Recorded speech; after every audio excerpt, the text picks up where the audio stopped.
بسم اللہ الرحمن الرحیم۔ آج الحمدللہ حج خیر و عافیت سے مکمل ہوا۔ اللہ اسے قبول فرما کر حج مبرور بنا دے، آمین۔ حدیث میں آتا ہے کہ حج مبرور کا بدلہ جنت کے علاوہ کچھ نہیں۔ ایک اور حدیث کا مفہوم ہے، اگر کوئی حج بے حیائی اور گناہ کے کام کیے بغیر محض رضائے الہی کے لیے کرے گا تو وہ ایسے لوٹے گا جیسے آج ہی ماں کے پیٹ سے پیدا ہوا ہو۔ سبحان اللہ۔ حج مبرور کی چند شرائط ہیں، ہر حاجی انہیں یقینی بنانے کی کوشش کرے۔ نمبر 1، حج بنا فسق و فجور، حق حلال کی کمائی سے کیا جائے۔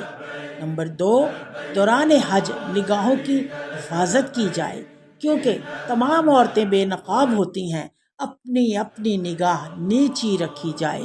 نمبر 3، حج کو ریاکاری اور نمائش سے بچا کر صرف اللہ کو راضی کرنا منظور ہو، نہ کہ حصول شہرت۔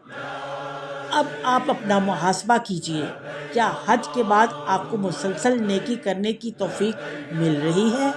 کیا آپ اپنی پرانی گناہ والی عادت ترک کر چکے ہیں؟ اور کیا آپ کی نرم مزاجی اور خوش اخلاقی میں اضافہ ہوا ہے؟ اگر ہاں تو خوش ہو جائیے، یہی ہیں نشانیاں حج مبرور کی۔